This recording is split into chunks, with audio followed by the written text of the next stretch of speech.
The 3 men who died at SL1 on that cold January night deserved proper burials, and their families deserved to be there.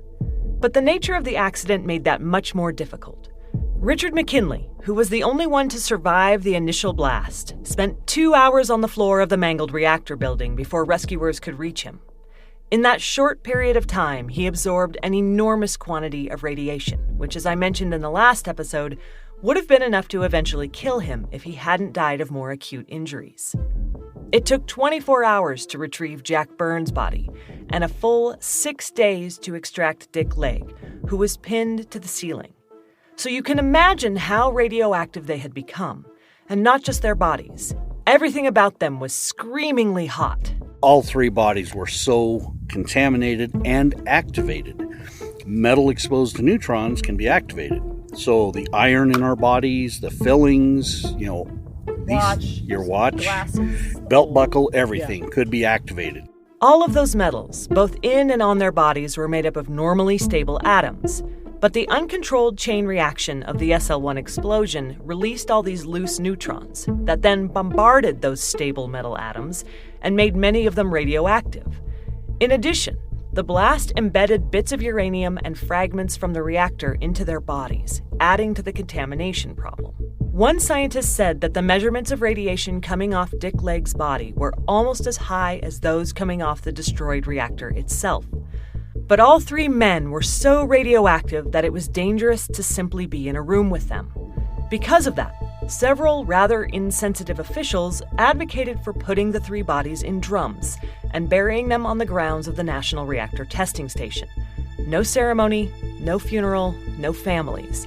Essentially just treating their bodies like radioactive waste. Ultimately, the Atomic Energy Commission decided to return the deceased to their families. After, of course, a pathologist reduced the radiation coming off the bodies.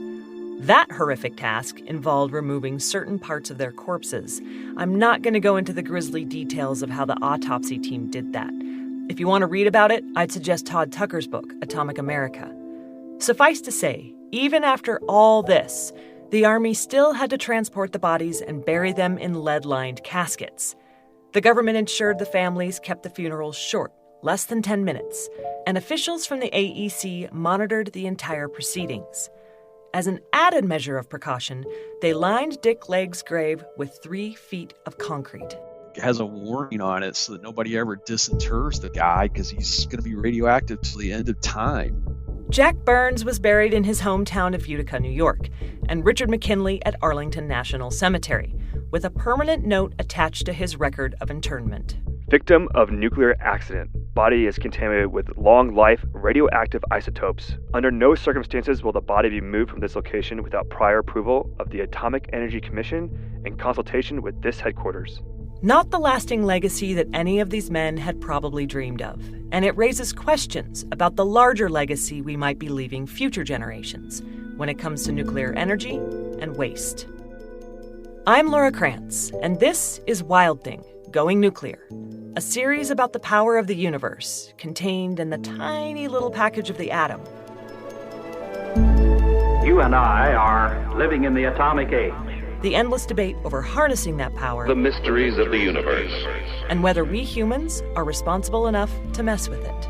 Of benefit or of destruction? Of good or of evil? Once officials had dealt with the remains of McKinley, Burns, and Legg, they had to figure out what to do with the SL1 building itself. How do you prevent it from going critical again? How do you demolish it safely? How do you decontaminate everything that came into contact with it? Todd Tucker pointed out that there's a simple answer. Time, distance, and shielding. Those are the 3 things that can mitigate exposure. Your time, it'll go down over time. Your distance from the source, and then shielding. That's why you bury stuff in concrete. So those are really the only 3 things that you can do it. And then dispersal, is another way of kind of accomplishing those things. But that simple answer is still quite complex. The wreckage of SL1 remained incredibly radioactive, so the workers tasked with dismantling it had to follow strict precautions. They could only work for a few minutes at a time before they received their maximum allowed yearly dose of radiation, and then they'd have to wait months before they could work again. Given those conditions, cleanup required hundreds and hundreds of people working in extremely short shifts. As they dismantled the damaged reactor, any part that might be useful to the investigation went to the warehouse where scientists had once built nuclear airplane engines. And everything else? Buried in giant pits roughly 1,600 feet away from SL1. Workers interred the contaminated building materials, gravel, and bits of debris into a deep pit and covered them with 7 feet of dirt. That was the standard of the time, and officials considered that sufficient well into the 1970s and 1980s. The reactor itself, the most radioactive and dangerous piece of this, had to be moved 40 miles to something called a hot shop, a laboratory specifically designed to examine radioactive material. An armada of emergency and security vehicles traveled with the truck carrying the reactor, blocking all traffic at a safe distance and moving at around 10 miles per hour.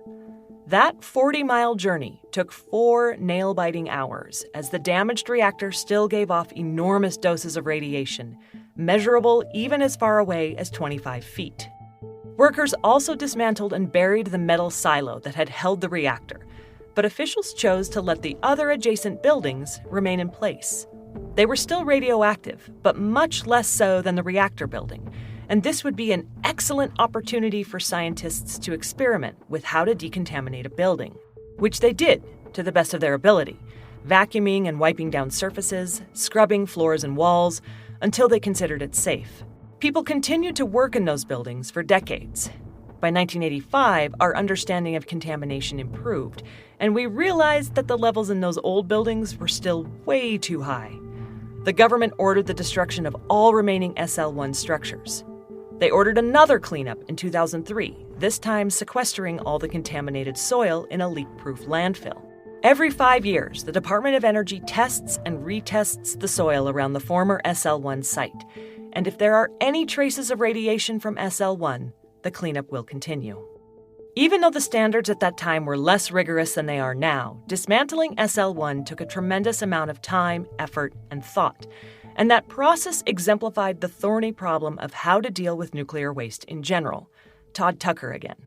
Well, it's a crazy, laborious process. I mean, you have to separate things out to the extent you can to different levels of radiation. Like, there's short-lived isotopes and long-lived isotopes, and then everything gets treated differently, whether you're going to encase it or bury it. But at the end of the day, I'm oversimplifying a little bit, but all you can do with any of this stuff is just try to put it out of reach of humanity. There's nothing you can do to make it not radioactive other than wait.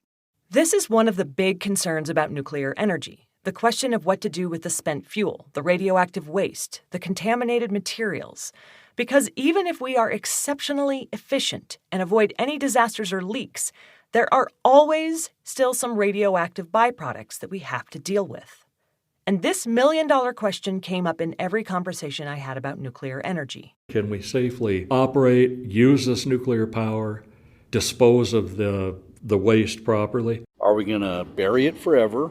Are we going to store it with leaving open the option of somewhere down the road recycling?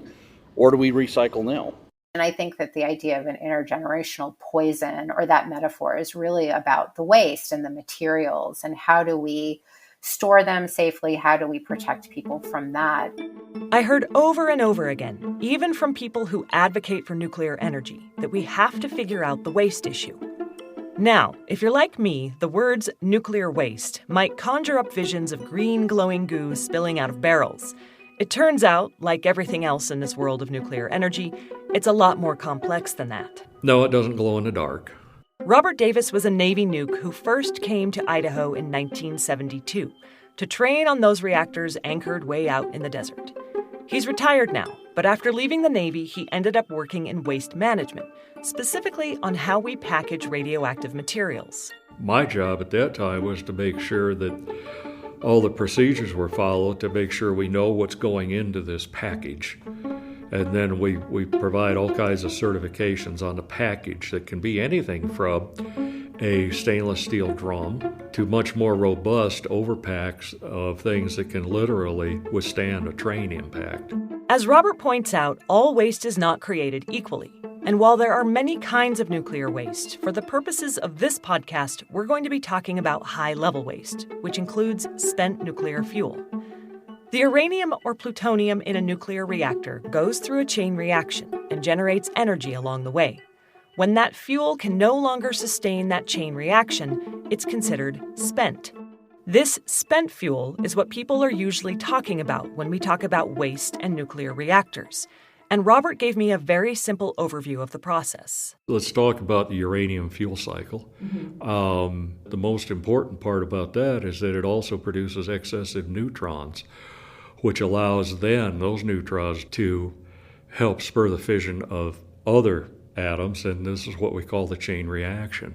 We heard all about this back in episode 2. Essentially, that chain reaction produces a lot of heat, which in turn gets used to produce electricity. What you're ended up with is a lot of heat, a lot of useful energy, but you're also left with the broken parts of the former uranium atom.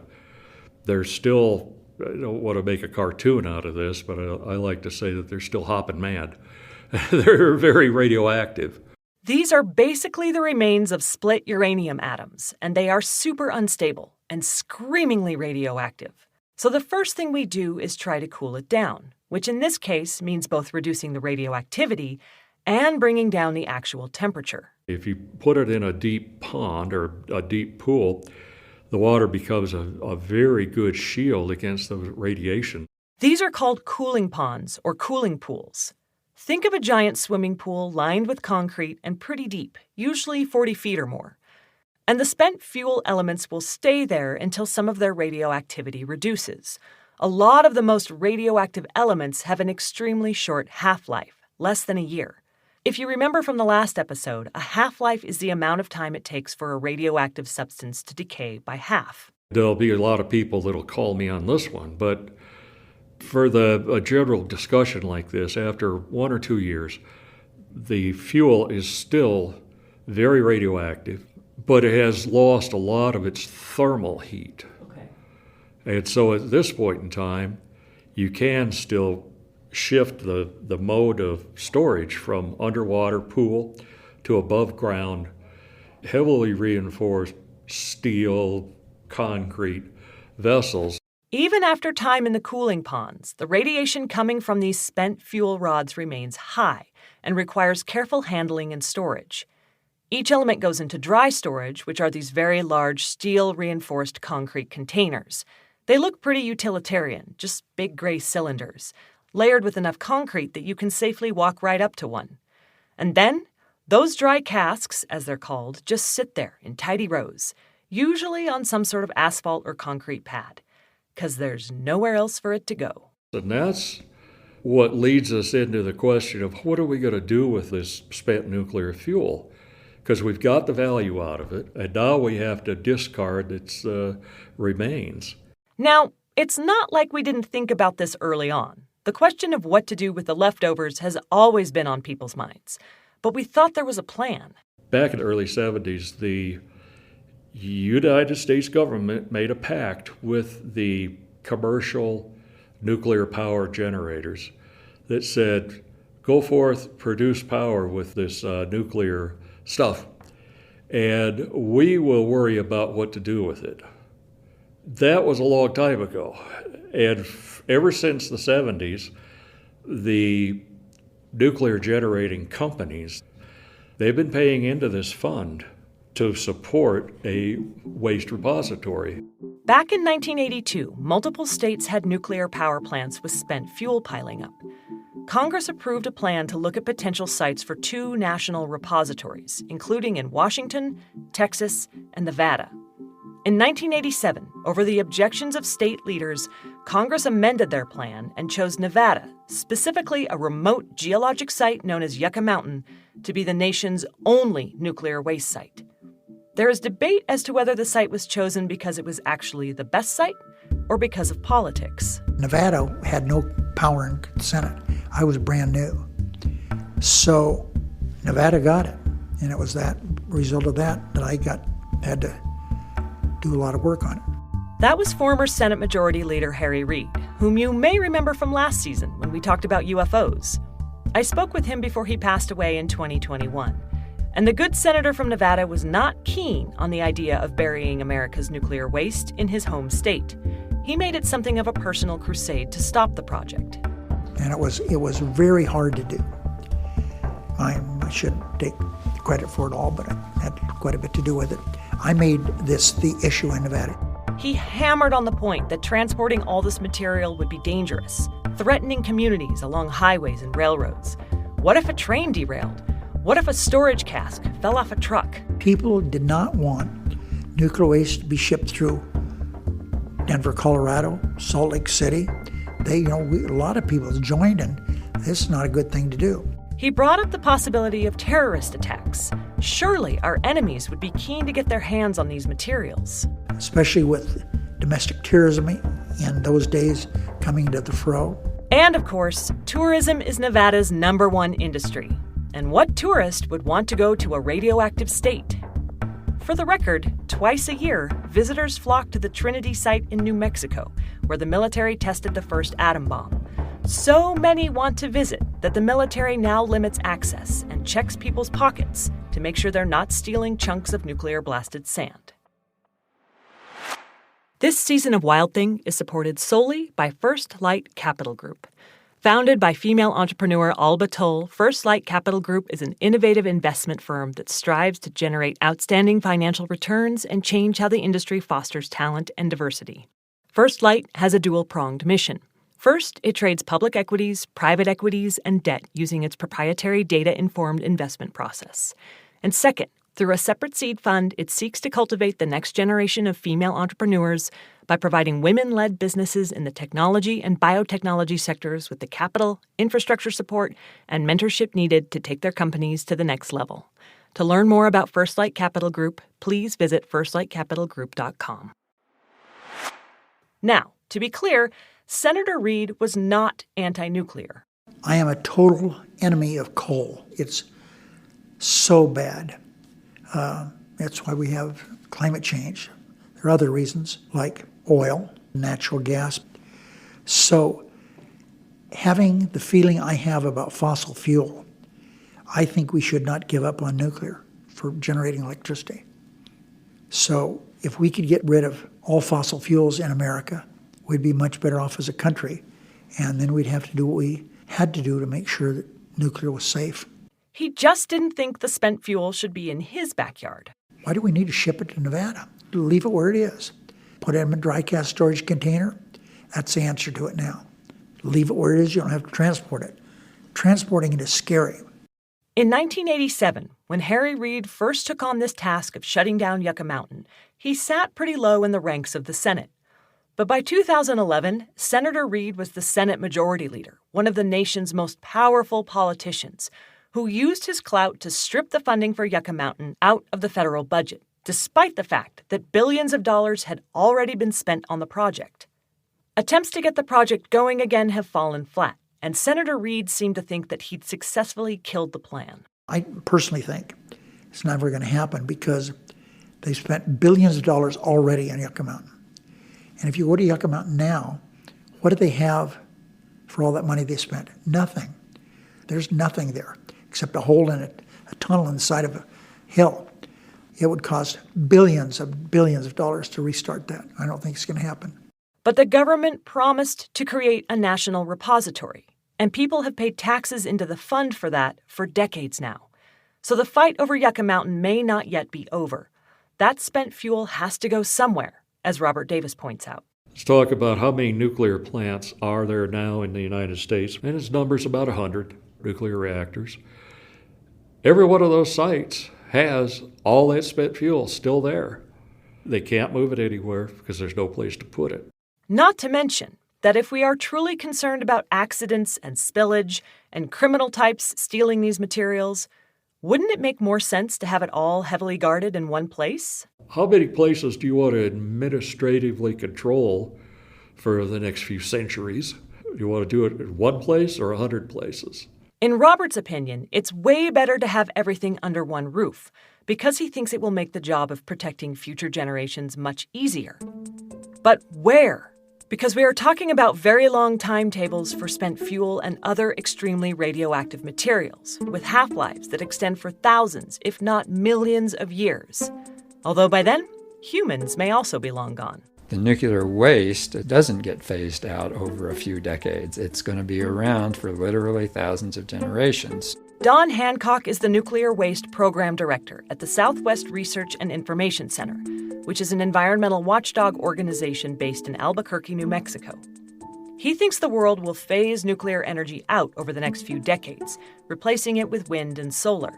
But he acknowledges that nuclear waste, including spent fuel, is a problem, even if we completely shut down every nuclear power plant right now. In terms of most of the nuclear power waste, it has been handled fairly well, but on the safety standpoint and on the economic standpoint, we have to spend time, effort, scientific work, and money on figuring out how to better handle it long term. How do we avoid some of the mistakes we've been making and not making them worse, and how do we come up with a better way of solving it? He mentions 4 potential options for dealing with nuclear waste. Leave it on or near the surface, put it deep underground, put it in the ocean, or put it in the air, which is outer space. Don points out a problem with using the oceans as a dumping ground, even if the nuclear waste is well packaged. We don't know enough about the ocean and deep ocean and what corrosions would be long-term with metals and other kinds of things to know that you wouldn't have leaks. We have dumped a lot of stuff, and not just nuclear materials, in the oceans over the years, not to mention lakes, rivers, and streams. And I'd argue that it's generally not a very good habit, because if there's one thing we need more than energy, it's water. So I understand why people might not be too keen on using the oceans. But why not space? Why don't we shoot this stuff into space? Well, it was too costly, it was too hard to do. Challenger accident came, and what did people think? You put a little bit of waste on the Challenger.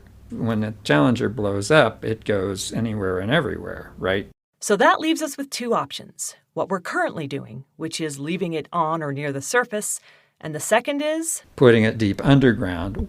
The thought being, and there's scientific basis for this, we know we have places on Earth that have been pretty stable for millions of years.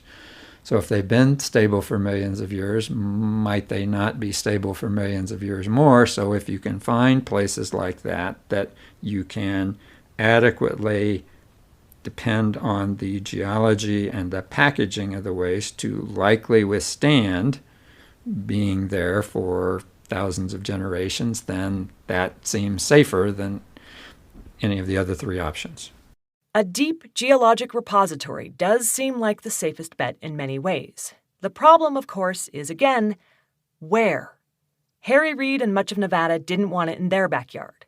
Neither do a lot of other states. Kansas was able to say no and make it stick, and New York, Pennsylvania, Ohio, and Michigan, which were the next states asked, would you volunteer, in the 70s, said no. No one, it seems, is particularly excited about the prospect, although the Department of Energy is again looking for volunteers. And it could be that instead of having all of it in one place, we'll have it in several locations. In many ways, Don thinks that would be better, especially since, contrary to Robert Davis, he doesn't think all of the waste should be in one place. We need to have multiple repositories. You can't tell people that it's safe long-term to do geologic disposal and say there's only one site in the country that could work. The burden should be shared by many, not just one. Then we need to decide what the standard is going to be. Is the standard a no-release standard? We want a place that we think will not release anything.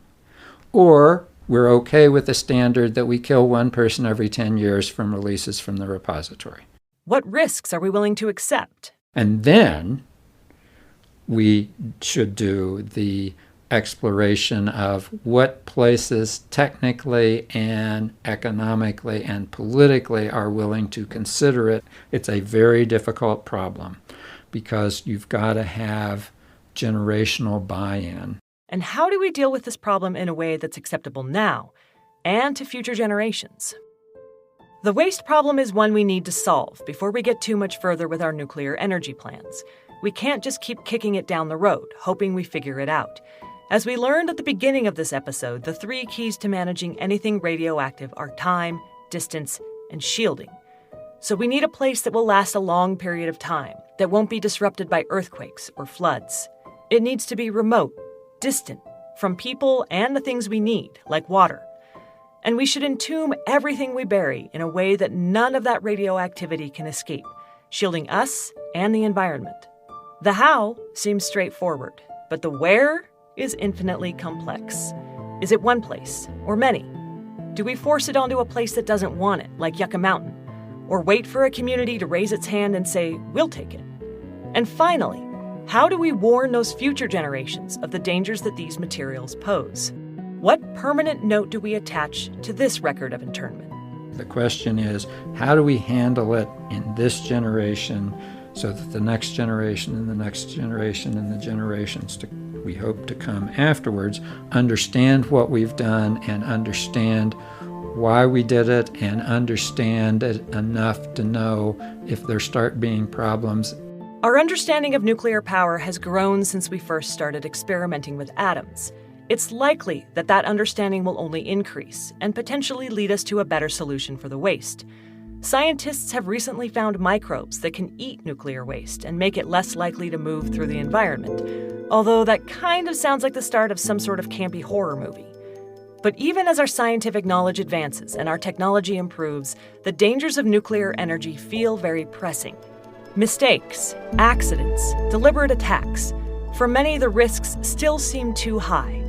Do our perceptions match reality? And is there anything we can do to make nuclear power less risky?